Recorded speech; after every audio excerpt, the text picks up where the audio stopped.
বৃন্দা অবিনেশ মণ্ডলের ছদ্মবেশ ধরে একাডেমিতে ঢুকে রাঙাকে শেষ করতে গেলে একলব্যের হাতে ধরা পড়ে গেল। হ্যাঁ বন্ধুরা, এমনটা হতে চলেছে আজকের পর্বে। বিস্তারিত জানতে ভিডিওটিতে লাইক দিয়ে চ্যানেলটিকে সাবস্ক্রাইব করে পুরো ভিডিওটি তোমরা দেখতে থাকো।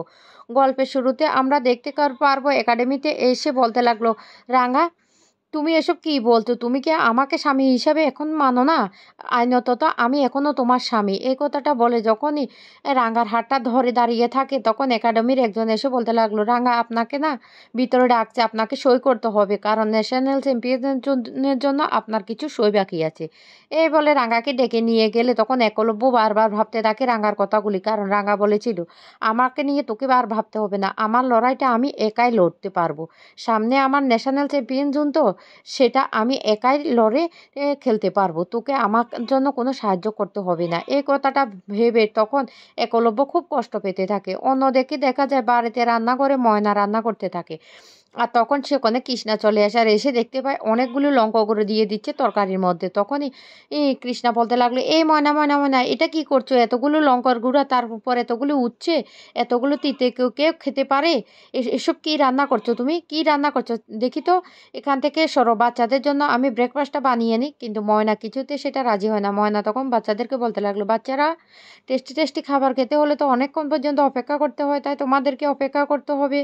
আর তোমাকেও একটা কথা বলে রাখি পিসিমণি, শুনো, আমি হলাম উড়িষ্যার মেয়ে, উড়িষ্যা বাঙাল মিশিয়ে আমি এমন এক ধরনের রেসিপি বানাবো না যেটা স্বাদে থাকবে না। তখন কৃষ্ণা বলতে লাগলো, কি রান্না করলে খাবারটা স্বাদে থাকবে না? তুমি এসব কি ধরনের কথাবার্তা বলছো? ময়না তখন বলতে লাগলো, দেখো না পিসিমণি, আমি কেমন খাবারটা বানাই, তুমি এমনটা করছো কেন? এদিকে বাচ্চারা খাবার জন্য বসে আছে। তখনই সেখানে চলে আসে পাঞ্চারি। পাঞ্চারি এসে বলতে লাগলো, কি ব্যাপার পিসিমণি, তুমি এখনো ওদেরকে খেতে দাওনি? আমাদেরকে তো এক্ষুনি বেরোতে হবে। এইদিকে একটা অর্ডার পেয়েছে অঙ্কুর, আমাকে তো সেখানে যেতেই হবে, ক্যাটারিংয়ের অর্ডারটাতেও আমাকেও গিয়ে হেল্প করতে হবে। তখনই কৃষ্ণা বলতে লাগলো, দেখো পাঞ্চারি, দেখ কি অবস্থা করেছে রান্নাঘরটার, আর ময়না না আমাকে কিছুতে রান্নাঘরে ঢুকতে দিচ্ছে না, এখন আমি কি করব? পাঞ্চারি তখন বলতে লাগলো, ঠিক আছে আমি একটা ব্যবস্থা করছি। এই বলে বাচ্চাদেরকে বলতে লাগলো, শুনো বাচ্চারা, আজকে সবাই আমরা বাইরে খাবার খাবো, যাও উপরে গিয়ে তোমরা তাড়াতাড়ি রেডি হয়ে নাও, আমরা বাইরে গিয়ে খাবার খাবো। এই কথা বলতে তখন বাচ্চারা উপরে চলে যায়। আর তখনই পাঞ্চারি বলতে লাগলো, ময়না ময়না তুমি এসব কি ধরনের রান্না বান্না করছো? আর তুমি পিসিমণিকেই বা কেন রান্নাঘরে ঢুকতে দিচ্ছ না? পাঞ্চারি তখন বলতে লাগলো, ও মা মরেছো, আমরা মেয়েরা না সব সময় সব কাজে পিছিয়ে থাকি, আমাদেরকে তোমরা বাইরেও যেতে দাও না, আবার ঘরেও থাকতে দাও না, এসব কি ধরনের কথাবার্তা? আমি তো বলেছি রান্না করতে। আর তখন সেখানে চলে আসে একলব্যের মা। একলব্য মোবাইল ফোনে কে কথা বলতে থাকে আর বলতে লাগলো, কি বলছো কি বলছো তোমরা, স্টেশনে বসে ভিক্ষা করছে? অসম্ভব ব্যাপার, এটা হতেই পারে না। এই কথাগুলি বলতে থাকে। এদিকে ময়না, কৃষ্ণা আর সবাই অবাক হয়ে একলব্যর মায়ের দিকে তাকিয়ে থাকে। তারপরে ফোনটা কাটলে তখন সবাই জিজ্ঞাসা করতে থাকে, কি হয়েছে কি হয়েছে? একলব্যের মা তখন বলতে লাগলো, সর্বনাশ, বৃন্দা নাকি নগর রেল স্টেশনে বসে ভিক্ষা করছে।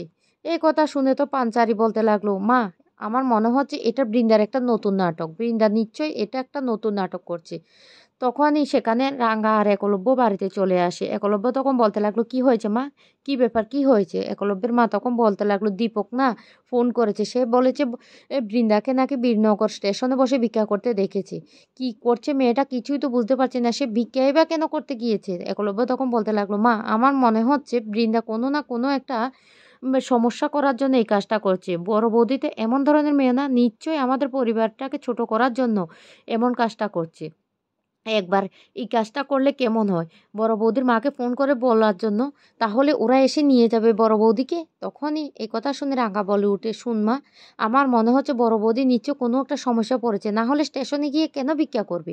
পাঞ্চারি তখন বলতে লাগলো, শুন রাঙা, আমার না সেটা একদম বিশ্বাস হচ্ছে না, কারণ বড় বৌদিকে তো আমি চিনি, বড় বৌদি নিশ্চয় কোনো চক্রান্ত করার জন্য এই কাজটা করছে, আমাদের পরিবারটাকে শেষ করে দেওয়ার জন্য। আমি বেশ ভালো করে বুঝছি। রাঙা তখন বলতে লাগলো, দাঁড়া দাঁড়া 1 মিনিট, একটা কাজ করলে কেমন হয়, ফোনটা করার আগে একবার আমরা ওই স্টেশনে গিয়ে খোঁজ নিয়ে দেখলে কেমন হয়, তারপর না হয় বড় বৌদির মাটাকে গিয়ে ফোন করব। তখন একলব্যের মা বলতে লাগলো, ঠিক আছে ঠিক আছে, তাহলে তোরা যা। এই কথা বলতে একলব্য তখন বলতে লাগলো, মা তাহলে আমরা যাচ্ছি, আমরা আগে গিয়ে খোঁজ নিয়ে তারপর বড় বৌদির মাকে ফোন করব। এই বলে যখন একলব্য চলে যেতে থাকে তখন রাঙা বলতে লাগলো, আমাকে উড়ানবাবুর সাথে যেতে হবে। তখনই হাত ধরে পেলে রাঙার শাশুড়ি আর বলতে লাগলো, দাঁড়া রাঙা, খুব তাড়াতাড়ি ফিরে আসবি। তোর সাথে আমার কথা আছে। তুই এত বড় একটা সিদ্ধান্ত কেন নিলি? আর সিদ্ধান্ত নিয়েছিস ভালো কথা, সেটা আমাকে বলবি না? তুই আমাকে পর্যন্ত বলিসনি। কি? আমি তো বুঝতে পারছি না। তোকে এর উত্তর দিতে হবে। তুই জানিস না আহিরি? আহিরি একটা খুনি। আহিরি তোকে খুন করে মেরে ফেলার চেষ্টা করছিল আর তুই ওকে বাঁচানোর চেষ্টা করছিস। আগে তুই ওখান থেকে ফিরে আয়, তারপর তোর সাথে আমি বোঝাপড়াটা করছি। এই কথা বলে রাঙা তখন কিছুই না বলে না। এরপরে রাঙাও বেরিয়ে পড়ে। এদিকে রাঙা আর একলব্য চলে যায় স্টেশনে। স্টেশনে গিয়ে এদিক ওদিক করে চারিদিক খোঁজাখুঁজি করতে থাকে, কিন্তু কোথাও দেখতে পায় না। অন্যদিকে দেখা যায় বাড়ির সবাই ভাবতে থাকে সেই বৃন্দার কথা। সত্যি সত্যি কি বৃন্দা স্টেশনে ভিক্ষা করছে? রাঙা তখন বলতে লাগলো, শুন রুরান বাবু, বড় বৌদি যদি এখানে বসে ভিক্ষা করতো তাহলে গেলোটা কোথায়?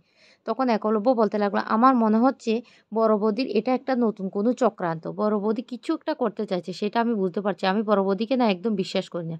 রাঙাও তখন বলতে লাগলো, আমিও বিশ্বাস করি না, তবে গেলোটা কোথায় সেটাই তো বুঝতে পারছি না। হঠাৎ করে এখান থেকে আজকে কোথায় উধাও হয়ে গেল?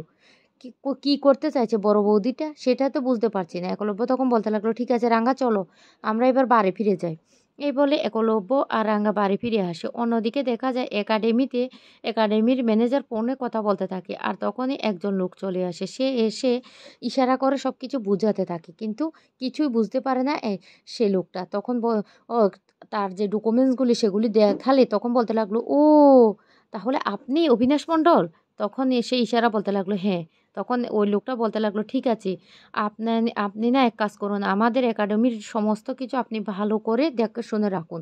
কারণ আপনাকে কিন্তু সমস্ত দায়িত্বটা পালন করতে হবে। একাডেমির সমস্ত স্টুডেন্টদেরকে খাওয়া দাওয়া থেকে শুরু করে এমনকি ওষুধপত্রটাও কিন্তু আপনাকে দিতে হবে। বুঝতে পারছেন?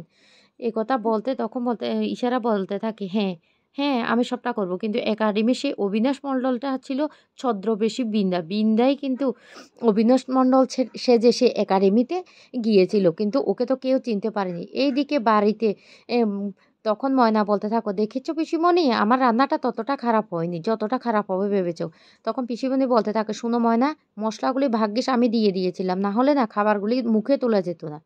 এদিকে সব্য নিচে এসে সাতকীকে বলতে লাগলো, শুন, আমার নামে পুলিশে কমপ্লেন করবে বলেছিল, কিন্তু বৃন্দা কমপ্লেন করলো না। এখন শুনছি ভিক্ষা করছে। এবার কি হবে সাত্তকী, তুই বল? সাত্তকী তখন কোনো কথাই বলে না।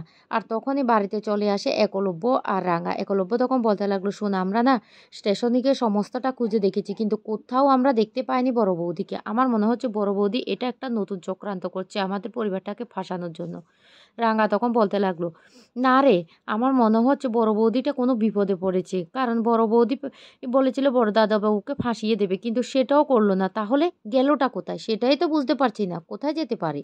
এদিকে বৃন্দা অবিনাশ মণ্ডলের ছদ্মবেশে একাডেমিতে এসে রাঙার সে তীর্ধনুকটা হাতে নিয়ে বলতে লাগলো, রাঙা, কি ভেবেছিস আমার লেজে পা দিয়েছিস? তো তোর মৃত্যু অবধারিত, তোকে আমি কিছুতে ছাড়বো না। এই তীরের ফলা দিয়ে তোর হাতটা এমনভাবে ঝালাপালা করে দেবো, গোল্ড মেডেল তো দূরের কথা, তুই কোনোদিন হাতে তীর্ধনুকও নিতে পারবি না। তোর অবস্থাটা আমি কি করি দেখ, তুই সেটা আন্দাজও করতে পারবি না। তুই এদিকে আমাকে চারিদিকে খুঁজবি, কিন্তু আমি তোর নাকের ডগায় বসে বসে তোর সর্বনাশটা করব, সেটা তুই আন্দাজও করতে পারবি না। অন্যদিকে দেখা যায় বাড়িতে সবাই খুব চিন্তিত হয়ে পড়ে বৃন্দার জন্য। বৃন্দা কোথায় যেতে পারে? সভ্য তখন বলতে লাগলো, সত্যি বৃন্দা কি ভিক্ষা করছে সেটাই তো বুঝতে পারছি না। একলব্য তখন বলতে লাগলো, না, আমার সেটা মনে হয় না। রাঙা তখন বলতে লাগলো, আমার মনে হচ্ছে বড় বৌদিটা না কোনো একটা বড় বিপদে পড়েছে। না হলে যাবেটা কোথায়? কালকেও নাকি ওখানে ভিক্ষা করেছিল, আজকে কোথায় চলে গিয়েছে সেটাই তো বুঝতে পারছি না। এইদিকে বৃন্দা সেইখানে বসে বসে হাসতে থাকে আর বলতে লাগলো, রাঙা, এবার তোমার অবস্থাটা আমি কি করে দেখো।